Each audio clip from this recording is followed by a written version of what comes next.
afternoon, good evening, good morning. Welcome to the Conscious Consultant Hour, Awakening Humanity. I am very, very pleased that you are all here with me today. One of these special shows, still waiting for my guest to show up. Hopefully she'll be here today. I'm sure she will. It's been a rather challenging week. For those of you who don't realize, I do have relatives in Israel. I am Jewish, and I have family in Jerusalem. I have friends in Tel Aviv and other places, and everything that's going on in that part of the world is extremely upsetting. And I've been through problems in the Middle East over the years for a long time. But somehow maybe I'm different or the situation is different, but this feels much more unnerving than in the past. However, we will get started with our show, and hopefully our guest will join us today. And as usual, I will start off with a section of our book, Everyday Awakening. I'm getting down. I think I only have like maybe one or two more sections after this. So I'm still waiting to hear from my loyal listeners. What would you like to hear? What should I be doing instead of, once I finish all the sections of my book? Well, how should I kick off my show afterwards? What should I do then? Let me know. You can always email me at sam@theconsciousconsultant. And, if I get some good suggestions, I just might take it. I might follow those. Okay. So today's section from my book is entitled, this is a kind of a long one today, The Richness of Life is Found in the Present Moment. Distraction is all around us. Our phones, our computers, and our lives all vie for our attention. The amazing technology that brings us together makes it harder to have time for ourselves and just sit and stare out the window, to just breathe and relax, to be at peace in the present moment. There's more connection, which means there are more people pulling on our attention. Our friends, relatives, coworkers, and bosses are trying to get to us. They all want something from us. Or perhaps it is our clients or the vendors with whom we work.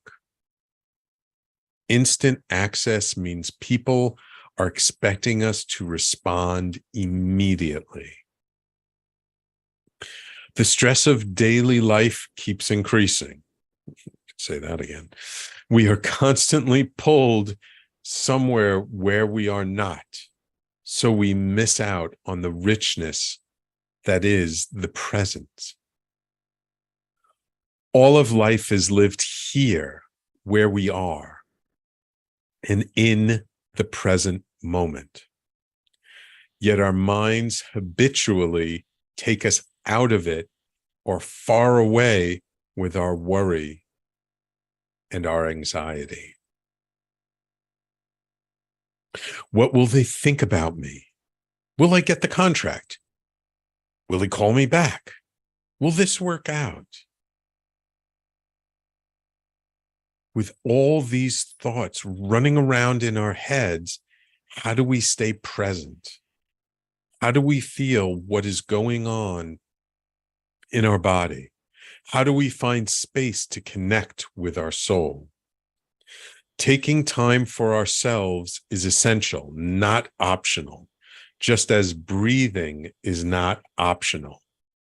We need time to feel our feelings. We need time to process all that is going on around us. We need to take a moment to just sit back and let it all flow. When we are present, We are not holding on to the past, and we are not worrying about the future. When we are present, we are enjoying the full texture of life, the smell of the coffee, the sound of the wind, the taste of our food, the light of the sun. Breathe. Just take a moment and breathe. You don't have to answer the phone this minute. You don't have to respond immediately to every message. You don't have to distract yourself by going online. Take the time to be offline.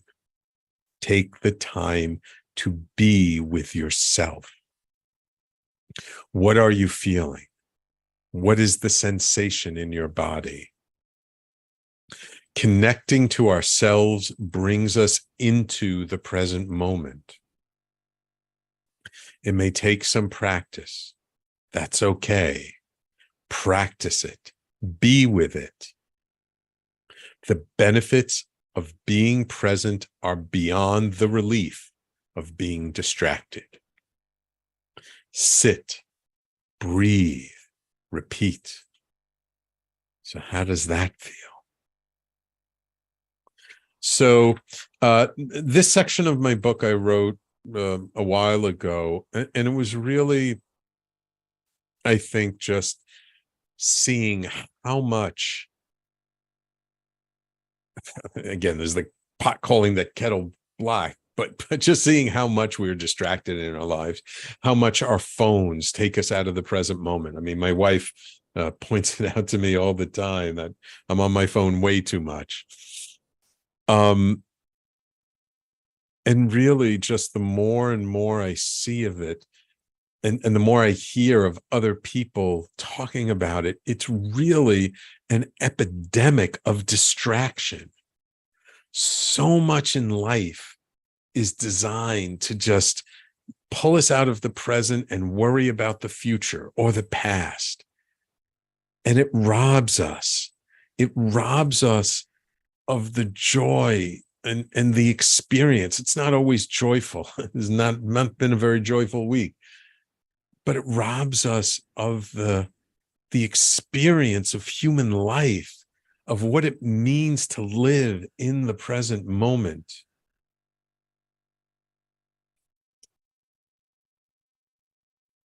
And it's, I think ever since the pandemic, it's even gotten worse. I mean, I wrote this section from my book probably 5 years ago, probably 6 years ago even. And I just remember I was in a restaurant with my wife one time, and there was this young couple sitting at a table kind of across from us, and they were both on their phones. They weren't even looking at each other. They were both texting on their phones. And my wife made the comment about, they're not even talking to each other. They're not even with each other. Why are they even here? And I find that so true for so much of life these days. You at least here in New York City, you get on the subway, people don't look at you anymore. Everyone's buried in their phone. Occasionally, it warms my heart. I see someone reading a book or a newspaper. It's nice to know that people still read, but you don't just see people sitting, looking around, being present to what's going on in the subway car. And again, I'm guilty of this. I do this too. But I endeavor to take some time to be present. I like to look around and watch people.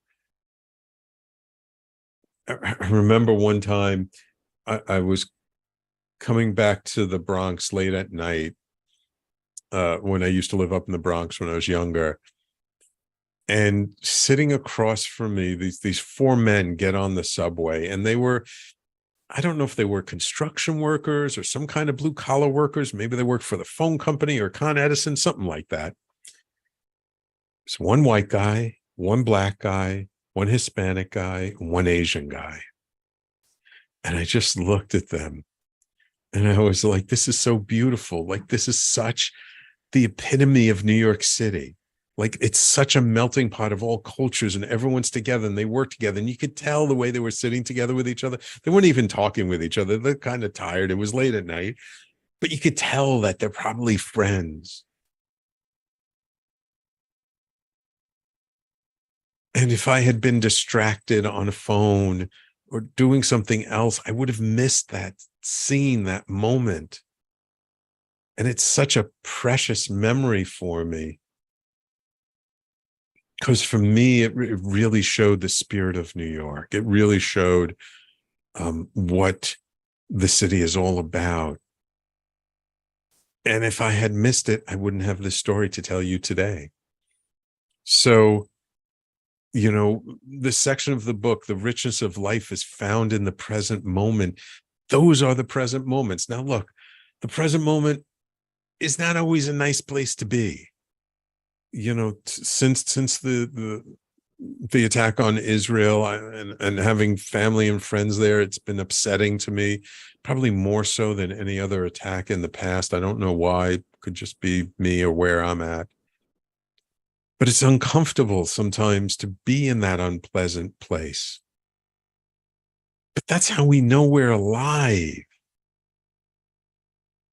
Those feelings that come up, the uncomfortableness, it's designed to teach us something, to tell us something, that there's something needs to change. And here's the real paradox. I mean, the agonizing present moment that we want to distract ourselves from because we're in pain or depression or anxiety or pick your symptom.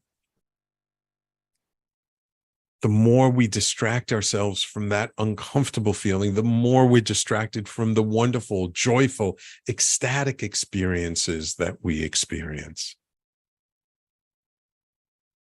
So it's kind of a catch-22.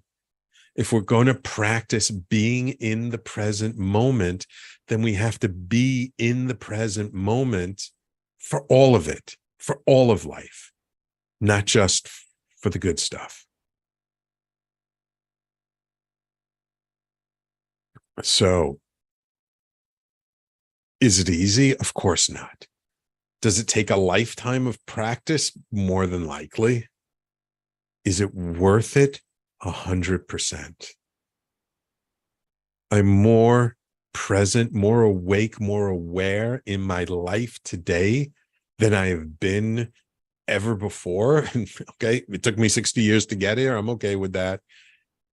Would I go back to being asleep? Nah. I mean, there are moments when I like, oh, why am I doing this? Why am I so aware?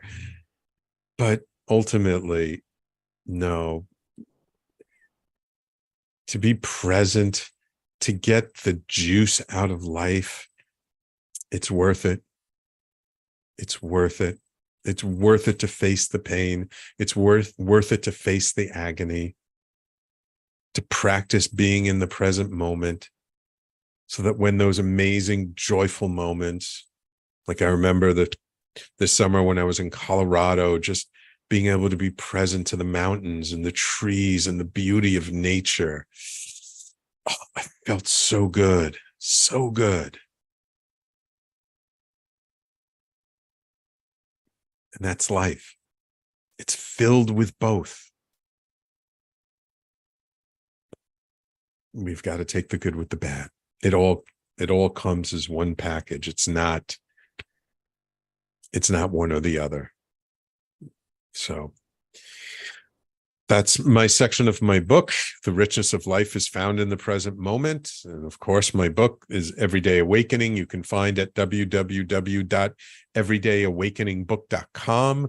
And that'll just take you to the Amazon listing. But as I always like to encourage my loyal listeners, go to your local independent bookstore. If they don't have it in stock, ask them to order it for you. We're major distributors, so any bookstore can get it. And you know me, I like supporting small business. I believe small business is so much more important than big businesses. But anyway, so that's it.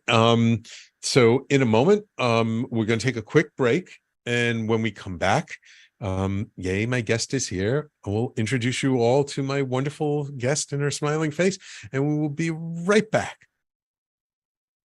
You're listening to The Conscious Consultant, Awakening Humanity. We do this every Thursday, 12 noon to 1 p.m. Eastern Time, right here on talkradio.nyc. And of course, all over social media, YouTube and Facebook and Twitter and LinkedIn and Twitch TV. And we will be right back in just a moment. Are you a business owner? Do you want to be a business owner? Do you work with business owners? Hi, I'm Stephen Fry, your small and medium-sized business or SMB guy, and I'm the host of the new show, Always Friday. While I love to have fun on my show, we take those Friday feelings of freedom and clarity to discuss popular topics on the minds of SMBs today. Please join me and my various special guests on Friday at 11 a.m. on talkradio.nyc. Are you a high-achieving, growth-oriented leader? Are you interested in developing your authentic leadership while creating a healthy, inclusive workplace? Hi, I'm Dr. Mara Broncu, host of The Hard Skills on talkradio.nyc at 1 p.m. Eastern on Fridays, where we discuss how leaders develop the hard skills needed to make a greater impact. We interview experts, have live coaching, and tackle these challenges. Listen to The Hard Skills on Fridays at 1 p.m. Eastern on talkradio.nyc. What really drives success in business? Introducing Intangify, the show that explores the intangible assets that create value and growth. I'm Matthew Asbell, your host and an attorney focused on innovation. Join me Fridays at noon Eastern to discover how innovation, culture, and other intangibles shape thriving companies from startups to established businesses. We'll share strategies to unleash your business's true potential. Tune in live on talkradio.nyc Fridays at noon Eastern and Intangify your business today. You're listening to Talk Radio NYC. Uplift, educate, empower.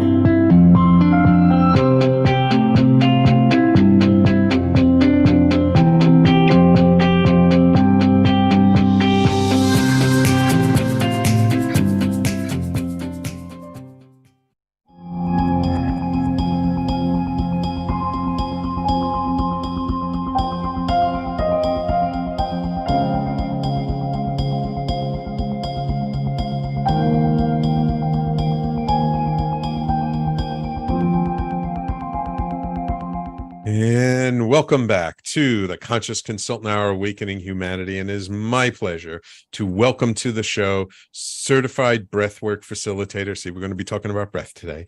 Celebrity and intuitive stylist, speaker, and transformation expert, Levine. helps take her clients from their breakdowns to their breakthroughs, embodying all that they are through in their soul's purpose, using her signature methodology, the Ali method, awaken the light in you. I love that. Ali helps people shift to higher states of consciousness through the breath, exercises, meditations, and coaching. Ali holds space and facilitates shifting your awareness and your own healing. Ali is also the founder of the app Breathe and Be, which takes you to awakening and allowing yourself to come home to yourself at a soul level. Also, as an intuitive stylist, Ali helps her clients breathe through their closet and tap into the design of their soul. Ali recently walked away from Hollywood at the height of her career to support conscious women and those on their spiritual journey that she feels connected to the most. Ali believes that styling has less to do with pretty clothes and more to do with embodying our soul's purpose. The tools that Ali uses include breathwork, color education, visualization, mood boarding, and more. Welcome to the Conscious Consultant Hour, Ali. Thank you so much for that introduction, Sam. I'm so excited to be here. It's a pleasure to have you. So I'm curious about how you sort of got into this whole breathwork thing, especially you were such a famous and popular Hollywood stylist. Like, what took you out of that world and kind of made you kind of shift your road into this world of sort of consciousness and awareness and the like? Yeah, absolutely. Well, I was listening to you before I came on officially, and I loved what you were sharing from your book and how, you spoke to how when we're asleep and we're not aware of what's going on and we choose not to feel pain and we choose not to essentially allow the dualities of life, we just kind of stay asleep and find ways to distract ourselves. And I was listening and I was reflecting, just sitting here, and was like, wow, this is hitting me so hard. Even though I've known this about myself for so many years and why I'm here on this journey, it was like another moment of reflection, right? There's always layers and layers of peeling back the onion. And so to answer your question, my grandmother passed away in 2013. She was my very best friend physically on this earth. She's now, of course, my angel on the other side and very much with me. But when I lost her, instead of choosing to feel that deep, horrible, horrible pain, I chose to distract myself and just say, what can I focus on that I'm good at and I can just go all in? And that was styling. I was already doing really well in my career, but I wasn't as focused because I was more into, family and other things present in life. And I decided to just put my head down. And I don't know if it was honestly a conscious or unconscious decision, but I just said, I don't want to deal. I don't want to feel. I just want to do. And I did. And like you said, I reached, the height of my career, all while numbing myself out, being in, the Hollywood toxicity of all of that between clients, late nights, some dabbling in things I probably shouldn't have dabbled in, needless to say, and just distracting myself. When you were speaking to that distraction, like on my phone with my clients, not being present with my husband, Right. leaving till, midnight to be at an event when I should be home with him, just not choosing to show up anywhere else because I just didn't want to deal with reality. I wanted to do something I knew that I was good at, something that did bring, me joy. And I could keep looking at what's the next milestone? Okay, they got the red carpet. Now let's get them on the, cover of Vogue. I can go for that. And it was like these milestones for me that were tangible that I could reach and knew I could and could keep pushing myself, this next dopamine hit, And so it really wasn't until I'd say there were two big pivotal moments and shifts in my life that really brought it crashing down for me. One, I have to laugh because I'm always like, God, the universe has humorous plans. I feel a lot of times for us, right? It's like, Yes, absolutely. we see something and we're like, oh, it's going to be that. And then it's like, it's not that at all. So for me, I had been styling for, all these different major celebrities and networks. Bravo came to me and said, hey, we're doing this show called Stripped, and it's going to have basically this docu-reality series of having everything taken away from you for 21 days. And what does your life look like after that? Now, Sam, me in the, ego and asleep of Allie, it was like, oh yeah, Bravo, and doing this show. And I've, been around these networks. This will be so much fun. And, my husband signs up with me because, God bless him, he supports me. And we jump in. And I swear it was like the minute this show camera lights went on, I thought it was going to be so like dopamine hit, so uplifting. And it was the opposite. It was like the shadow work just hit immediately. Like, wait, who is Allie without all the glam? Who is Allie? Because they take away everything, by the way, just to kind of paint a picture for your audience. If they don't know the show, they think about kind of like Naked and Afraid, but in your home. Like they take everything from you so you can literally be stripped and vulnerable and recognize what that feels like. And I recognize like, wow, this clothing, this makeup, this glam, this lifestyle has been like armor for me that I have not actually noticed has been protecting me. And now it's all gone. And where's my protection? I'm now in my shadows. They're asking me a million questions about my life, why I'm not this, why I haven't done that. And it's just all hitting me at once. So that was the first moment of like the beginning of my awakening, even though I didn't really know I was awakening. Right. So then fast forward after the show, I felt a lot of reflection and like I had learned a lot. And part of the questions that came up during that was, how come, you haven't chosen to start a family yet? How come, your husband's been basically waiting for you to, say, hey, we're ready for this next step. And you just keep saying, not yet, not yet, not yet. So of course, the drama of Hollywood, they love the fact that they could get us to have these very, intense conversations. But it was very real for me. It made me really reflect of like, why have I not? What is that fear? What is going on? And it was two pieces. It was one, I had no idea who the hell I was at that point. I had lost myself. I was so buried in, my own darkness and grief and everything I hadn't felt and had shoved down for so many years that I had convinced myself was gone, but was not gone. And then the fact that I just didn't think I'd be a good mom. I felt like, I can't even handle this. How am I going to show up and actually be a mother to a child and a good mother at that? And my husband I knew was going to be like so doting and nurturing and all of these things. And I was like, yeah, I didn't even know I was going to get married. So like, hold the phone, Yeah.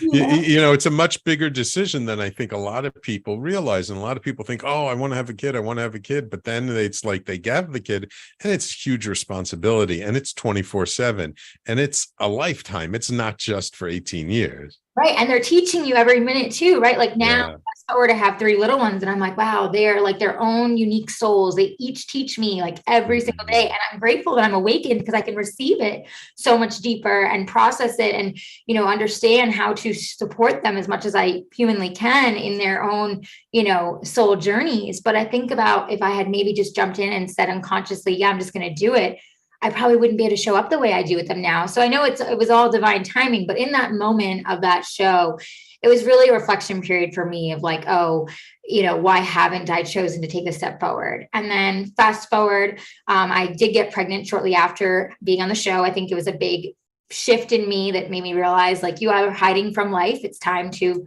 face life head on and move into this next journey of you. And we got pregnant and I decided I want to have a water birth. I'm very spiritually connected. I want to have a water birth. I want to have a natural birth. And long story short, it did not work out that way. And after 30 hours, I was transferred to the hospital. And after 42 hours, I had a C-section.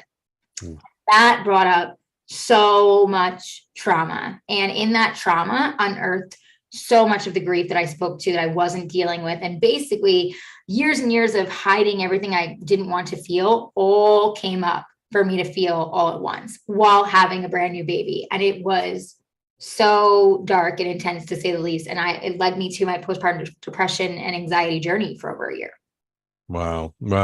Yeah, there's that old expression, we plan and God laughs, right? It's like we think we know what we're doing, and then life just takes us in a whole different direction and beyond anything we could imagine. And I can only imagine, what it's like, 30 hours of labor, God bless, and 40 something hours of labor. And but isn't it funny how sometimes that's exactly what it takes in life?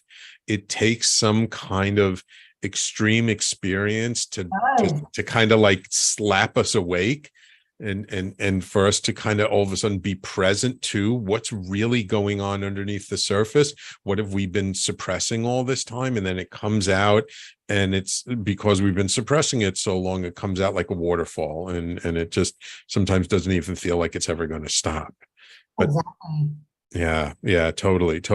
And it's so funny because, I've just been reading these little sections from my book in order, but somehow they always seem so apropos for. Perfect. When you were reading and I was sitting here, I was like, wow, another reflection moment of like where I am now and where I was. And when you were speaking to those distractions, especially nowadays, we're all so distracted by design. So we don't actually feel, and then we can't heal and we can't process an awakening. So it's so fascinating. But yeah, I mean, you're right. Sometimes those huge catalyst moments is what's needed, or a massive traumatic event to bring us to that actual awakening of like, hey, snap out of it. This is what's actually going on. Don't be so asleep. And that was me. Yeah, absolutely. And I do see loyal listeners, Patty and William, on the Facebook Live. Thanks for tuning in today. Great to see you again, William. It's been a little bit. He says hindsight is 2020 when we remember when it all started. That's absolutely, William. Absolutely. All right, we're going to take a quick break. When we come back, let's talk about, from that awakening moment, like how then you shifted like your career and shifted your focus about what you were doing and what that transition was like for you. Okay. Absolutely. Wonderful. So everyone, please stay tuned. You're listening to the Conscious Consultant Hour, Awakening Humanity. My guest this hour is Levine, and we will be right back in just a moment. Are you passionate about the conversation around racism? Hi, I'm Reverend Dr. TLC, host of the Dismantle Racism Show, which airs every Thursday at 11 a.m. Eastern on talkradio.nyc. Join me and my amazing guests as we discuss ways to uncover, dismantle, and eradicate racism. That's Thursdays at 11 o'clock a.m. on talkradio.nyc. In a post-COVID world, you may have many unanswered questions regarding your health. Are you looking to live a healthier lifestyle? Do you have a desire to learn more about mental health and enhance your quality of life? Or do you just want to participate in self-understanding and awareness? I'm Frank R. Harrison, host of Frank About Health, and each Thursday, I will tackle these questions and work to enlighten you. Tune in every Thursday at 5 p.m. on talkradio.nyc, and I will be frank about health to advocate for all of us.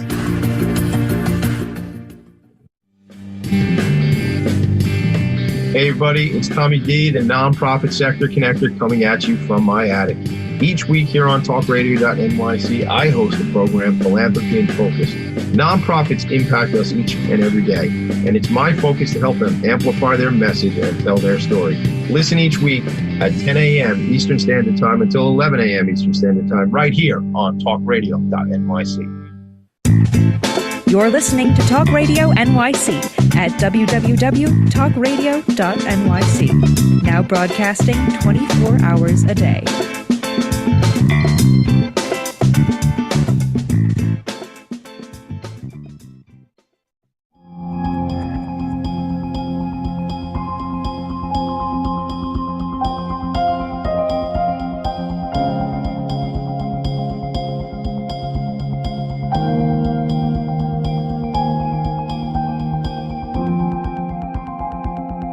And welcome back. So Allie, you had this experience, having to go through labor for so long, and then a cesarean section and postpartum depression. What happened after that? How did you cope with that pain and that thing? And postpartum depression, it's so common these days. It is. Yeah, it really is. And, to be honest, at first, I just felt like I was mourning the death of myself. I remember turning to my husband in bed and actually saying that because I had no idea what was happening, what was going on. But I guess now, like how we say hindsight's 2020, recognizing like, actually, that's exactly what was happening. I was mourning the death of my old self, of the ego self, of the asleep self, right? And there was an awakening happening and this real metamorphosis of who I was and where I was going. And once I finally, I think, said those words out loud and started actually recognizing what was happening versus just suppressing it and just staying in bed and, just being a victim really to what my circumstances felt like, I started reaching out, for help. And luckily I had people around me who would support me in a more holistic spiritual level, because of course, everyone chooses different paths, but I had been offered, by, pharmaceuticals to take something for it. And honestly, Sam, something in my soul just said, no, you can't do that. You can't find a quick fix. You can't, because I had done that with the grief. I had gotten on a bunch of medication. I'd done all these things to numb myself out. And my body and my soul was saying no, even though my mind was like, oh yeah, that'll be easy to do. And so once that happened and I recognized that, I started looking for holistic help, and I found a therapist who was much more aligned in that space. And she said, it's time to get still. It's time to get present. And I was like, I don't know how to do that. She was like, well, I'm going to help you. And I was like, good luck. I can sit through a meditation maybe for 2 minutes. And she goes, well, great. Thank you for sharing that. That's exactly where we're going to start. You're going to meditate every day for 10 minutes. And I was like, that sounds impossible. So fast forward, she had me meditating every day with a few deep breaths, not really breath work, but just a few deep breaths, meditation, journaling, whatever was coming up, a few simple affirmations. And that was really it. And to be honest, every day in my journal, I wrote, I hate meditating. It doesn't work. For months, it does not work. She makes me every day and it doesn't work. And I would read them to her and she'd be like, okay. And then finally, slowly were little shifts of like, I think I maybe feel less cloudy today, or I think the fog lifted a little bit. And it was like these little shifts, but then it was, I hear the birds singing. The sun is shining, like these simple things that like happen in life all the time. Right. But like, wow, I noticed that color outside today. It was so vibrant. And it's like, okay, something is happening, whether you recognize it or not. And so that is really where it began. And once you start to see that, then we kind of amped up all the different, modalities that I was using. And honestly, it took about 1.5 years for me to find the light at the end of a dark tunnel, to find a new version of me, to step into the new Allie, the Allie 2.0, as I like to say, the next version of me. And it was like, oh, okay, I'm awakened and I'm present and I'm actually like enjoying motherhood and I'm enjoying what I'm doing. And that was also a hard pill to swallow of, I'm not enjoying my career anymore. Like this celebrity styling has to go because it's not aligned for me anymore. To be honest, when I started feeling better, I started going back to set and I started trying to go back to those clients and those projects.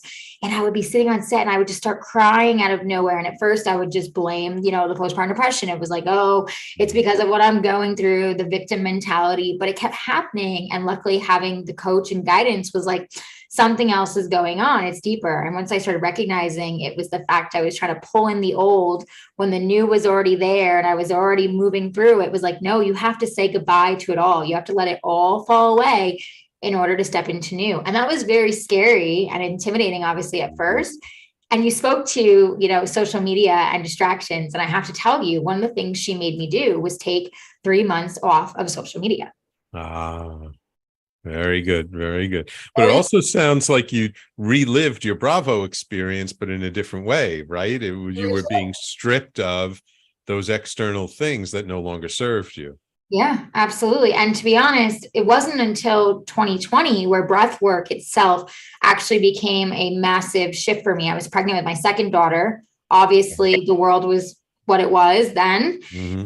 And I was very fearful of everything going on. And I, was trying to just be intentional about being pregnant and being peaceful. I was home with my husband. I had my toddler at home.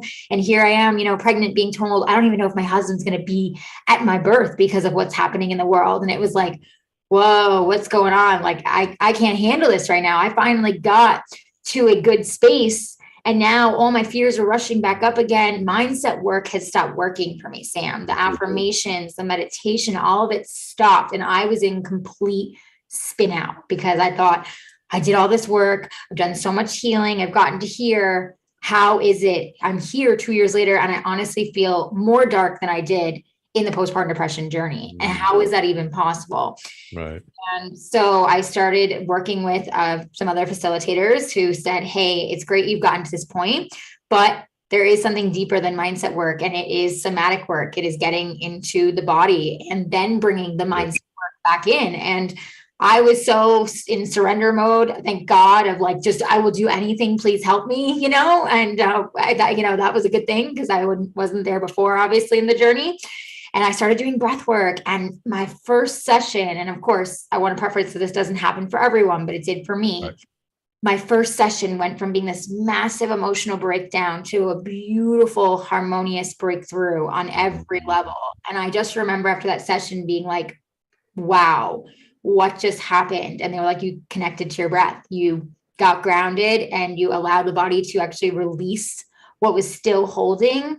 And now you are clear and you feel free because you actually released it. You didn't just tell yourself you released it. It is actually gone from the body. And so I continued to do those sessions all through my pregnancy. And not only did I have a beautiful birth, my husband ended up being there at the last minute. They switched the rules. I had a vaginal birth after a C-section, which I was told was impossible in the, medical community. Oh, wow. Like, honestly, Sam, you can only say God did it. It was miracle on miracle in such a traumatic, intense time in my life. And it just showed me, wow, this was a soul transformation through the breath. And I have to now get certified in this work and bring this to others because I got into this, styling space for not just glam, but for transformation, helping people feel beautiful from their clothing. But this was on a soul level. And so that is how I became, facilitator. Oh, wow. That's amazing. That's amazing. And yeah, I mean, we tend to minimize how much doing our own deep inner work and how much healing can actually help in very physical ways, in very tangible ways. And sometimes we think, oh, it's just about being at peace on the inside, but it actually helps us to be healthier in some ways. It helps us to be stronger in some ways. And yeah, like miracle of being able to release stress, right? Like right. actually improve our immune system, our gut health. Like you said, it has so many effects on regulating our nervous system, like all parts of us that change. And I think about like, wow, how even at the end, to be honest, of my birth, when I was, laboring, just because the fear of everything going on in the world, she got stuck at the end. And my doctor was like, okay, this continues, you know what I'm going to say. And I was like, please give me a moment. I need to get grounded and centered. And at least I had the awareness to know I needed to do that. And I took my, my earpods and put them in my ear, and I started listening to my fear releasing playlist, and I started doing the breath work with it.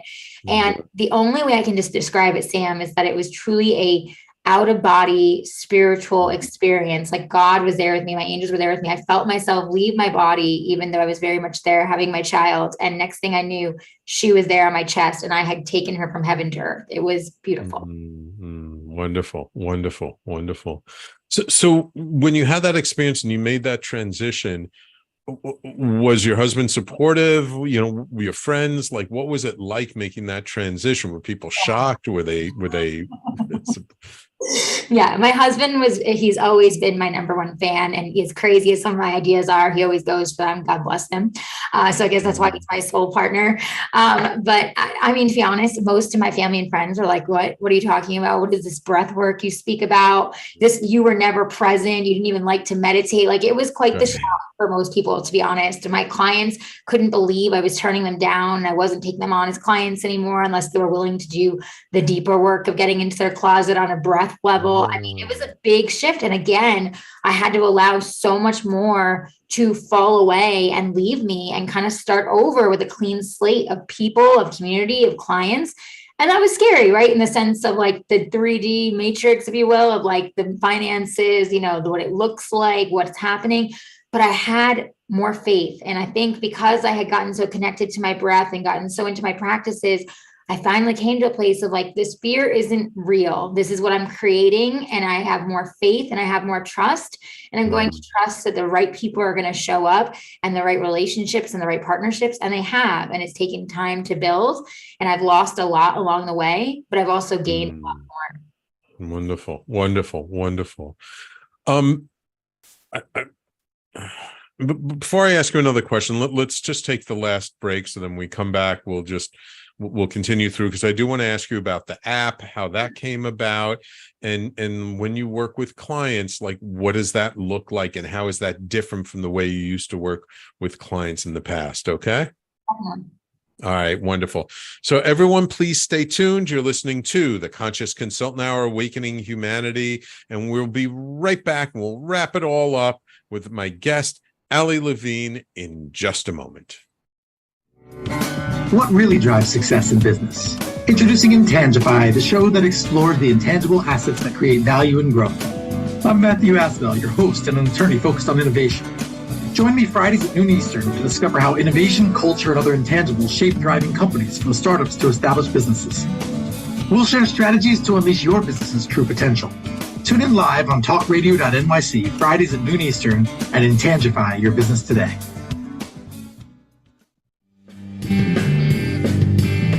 Hey everybody, it's Tommy D, the nonprofit sector connector, coming at you from my attic. Each week here on talkradio.nyc, I host the program Philanthropy in Focus.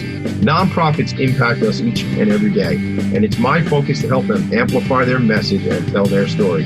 Listen each week at 10 a.m. Eastern Standard Time until 11 a.m. Eastern Standard Time, right here on talkradio.nyc. Are you a conscious co-creator? Are you on a quest to raise your vibration and your consciousness? I'm Sam Leibowitz, your conscious consultant, and on my show, The Conscious Consultant Hour, Awakening Humanity, we will touch upon all these topics and more. Listen live at our new time on Thursdays at 12 noon Eastern Time. That's The Conscious Consultant Hour, Awakening Humanity, Thursdays 12 noon on talkradio.nyc. You're listening to Talk Radio NYC at www.talkradio.nyc. now broadcasting 24 hours a day.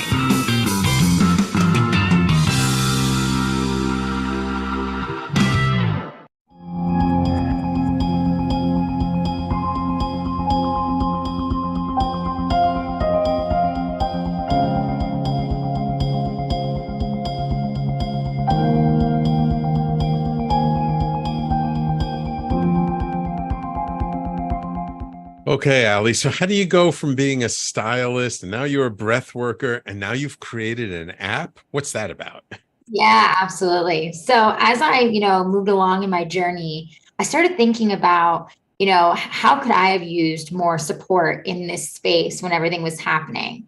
And I love my facilitators, don't get me wrong, and I love the sessions and everything, but sometimes I didn't have the capacity, the bandwidth, finances, whatever it may be, to constantly do session after session. And I was like, what can I do to support humanity, especially those who are on this awakening journey, who want to connect to their breath? I wanted you to have Ali in your pocket. Really easy. Like you said, we're all on our phones. So I thought, okay, what's the next thing that makes sense? An app. And my app, my intention was to create something to just have you come back to your being. That's why it's called Breathe and Be. And it's just the letter B, because let's not overcomplicate this. I feel like breath work a lot of times can become very complicated, can become very intense.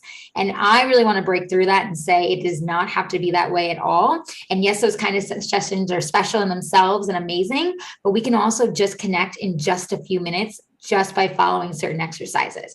And that's what my app is all about. So you have, 3 minutes, 5 minutes, 7 minutes, all with different intentions and exercises to guide you, as well as longer meditations and longer journeys, 20 minutes to an hour, if you choose that. But if you don't have the time for that, or you're not ready for that, then you can go and do these little exercises and still get grounded, still come home to yourself through the breath, and hopefully deplug from the matrix and step into your awakening journey. Awesome. Wonderful. Wonderful. I'm curious, with this big shift in your life and focusing on breath and sort of working with clients in a different way, what surprises you about where you are today? What is it that, like, when you wake up in the morning, you're like, oh my God, I can't believe X, Y, or Z? Everything. Well, it gives the top 3. Okay. Okay. I mean, one, being someone who used to be so glam and so concerned about her look 24/7, like, it shocks me sometimes how much I show up on social media and in posts, like completely no makeup, just raw and real, and like absolutely nothing on. When I look back at old posts of me and it were over filtered, and back then I was doing fillers and Botox and all the toxic things in my life, no judgment, just where I was, and Right. it surprises me so much of like, wow. And it makes me honestly a little teary eyed, but like, I look at myself in the mirror and I'm like, you look so much happier now. You look so much more peaceful. You have so much real light to you now. Your light isn't dimmed. I felt like so much of that armor was actually dimming my real light because I was afraid to like be who I fully, was meant to be. And so I think that's a big reflection on many days for me. Also, having 3 little ones, right? I have a 5-year-old, a 3-year-old, and a 1-year-old. I can't believe I'm a mom of 3. Wow. I love it. It's literally my best chapter of my life yet, but I almost didn't want that. Like, I told myself over and over again, I didn't want that. I wouldn't be good at it and I shouldn't do it. And I look at my life and my family now, and I'm like, oh my God, I literally can't imagine life without them. And they teach me like every day how to be more and more authentic me, because they're their authentic selves. So like, how do I show up as their mother, conscious mother, if I'm not authentic, and they call me out. Yeah, I bet. I'm curious, probably you can notice it with the 5-year-old more than the other 2 children, but have you seen a different in how the 5-year-old shows up since you've shifted yourself? Oh, I love you asked that question. Yes. And, I believe when I was kind of in the beginning of that journey as a toddler, she was a lot more, just intense and more quick response. And now that she's 5 and the more work I do, the more I notice that she's also working through. She also does breath work with me and by herself. I teach breath work to my children, and we do different fun, animal noises. I make it really simple for them, and they love it. And my 3-year-old too, she's a very emotional being. Like I said, she was born in 2020. Can you blame her? She comes in with a lot and she has a lot of emotions all the time. And I use the breath with her and different ways to, just calm her and bring her back to a centered space. And yeah, I do notice with both of them how much, they do these exercises and go through these shifts, and then it shifts me. And even, week by week, something will happen, and then I will do more work on the inner of Allie, and the following week they've shifted. And I think that's such a great point too, Sam, is like the more we do this inner work, the more it ripples out into our families, our friends, our communities, into the world. It's a ripple effect. Right. Absolutely. Because energetically, we affect those closest to us the most. So the more we do our own work, the more we're supporting those closest to us to also do their own inner work. I'm curious, like, has anything, like any challenge sort of come up recently that you realized the way you faced it was extremely different from the way you would have faced it in the past? Oh yeah, absolutely. I mean, I am still styling, as I said, as an intuitive stylist, and I still deal with a lot of the same toxicity of certain showrooms and different things, just the way they operate. And the old Allie would be, screaming at them on the phone and high strung and high pressure and yelling at everybody and trying to make things happen. And I've actually said to my clients, we are going to do this from a place of grace and ease. We will get it done, but we are not going to have your nervous system or my nervous system become unregulated. We're going to stay in calm, and I'm going to handle this how I need to handle this. And I've actually said to some, clients in showrooms, hey, this is where my boundary is. This is how we need to handle this. And if we can't, then I can't work with you going forward. Now, I would have been so afraid to do something like that back then, because it was like, oh, I should be so grateful that I get to work with you and I get to use your clothes, or I have this relationship because of Hollywood XYZ. And I now finally am like, no, that doesn't align with me anymore. And I'm happy to work with you, but we're going to do this in a place of energetic alignment, or we're just not going to do it because it's not meant to be aligned, And so I would say that would be one. Also, like when they have their fashion emergencies, where I used to jump up, like you said, you don't have to be on your phone 24/7. You can wait. No matter what was going on, I would jump up and grab my phone.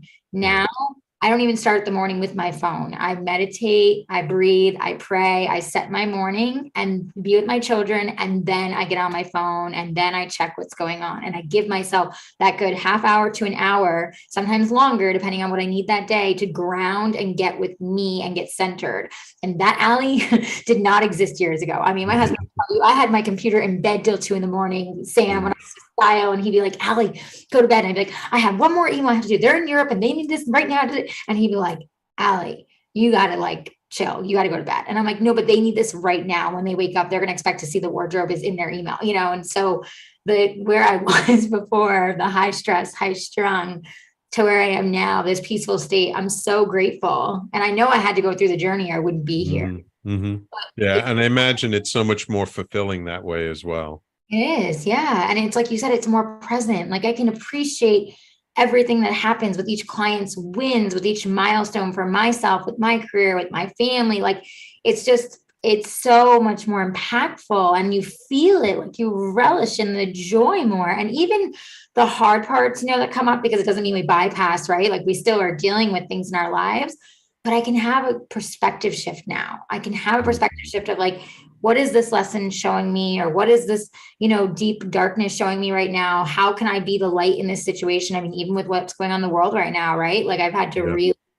hold the field and say to myself, like, I am love and I am light, and that is what I'm here for. And I need to continue to show up in that way and support and have compassion, but really help people elevate their consciousness and their perspective so we can come together, united and not divided. And that has been a lesson in itself for me, and shown me how much my own work, within that. Yeah, beautiful. Which kind of brings me to my last question before we have to close out the show, which is, what advice would you have for our audience who are dealing with all this craziness in the world? What advice do you give your clients when they're having a hard time dealing with stuff? Yeah, honestly, the first thing I say is breathe. I had that conversation with a client yesterday. I said to her, before we get into anything going on in your wardrobe right now and the chaos that's playing out, I want you to step away from your phone, step away from me and everyone else going on. And I want you to breathe, because I'm also her breathing coach besides her intuitive stylist. And I said, I want you to breathe, go use my app, because she has a subscription. And I said, go do one of the intentions that resonates with you and come talk to me in 20 minutes. When you're centered, when you're grounded, if that feels good to you. If not, come talk to me when you're ready to. And then let's decide from that place of being in homeostasis, and come home to ourselves through the breath. where you want to be and where we are going. So anyone who is listening or watching right now, take a few deep breaths, center, ground, maybe get in the sunshine, get away from social media, get away from watching videos, the noise, everything going on right now, and just be with yourself and ask yourself also, how is this impacting me? If it's impacting you too heavily, give yourself permission to walk away. You can still hold space without being involved. Ask yourself what your next step is to be the light in this space, to be the grounding in this space, and move from that place. Beautiful, beautiful. Thank you so much, Allie. I really appreciate it. If our audience wants to learn more about your work, where can they find more information about you? Yeah, thank you. This is a beautiful conversation. So you can find me on all social at Allie Levine Design. My app, Breathe and B, just letter B, on App Store and Google Play. I have my own podcast, Awakening with Allie, which I know Sam is going to be a guest on soon, which I'm very excited about. Yay. And which is all about my journey as well as others who've gone through their awakening. And AllieLevine.com is my website. But really, if you just search Allie Levine, you'll find me in all the things I'm up to. And whether you want to be a guest on my show, collaborate, or want to breathe with me, I'm here to support you. Yeah, beautiful, beautiful. And I see my loyal listeners are very happy tonight. Tonight came on. They're giving you lots of hearts. So, oh, thank you. So you resonate with them. So thank you, Allie. Thank you for taking the time to come on the show today. I appreciate the work that you do. I look forward to being on your show and seeing what magic we work together on that. Okay. Thank you so much, Sam. And thank you to your community. Thank you. And of course, thank you, my loyal listeners, as always. Without you, there is no show. And just a reminder, if you missed any part of today's show, you can always catch the replay on talkradio.nyc. And of course, we're on all the major podcasting platforms: Apple, Google, Stitcher, Spotify, Pandora, iHeartRadio.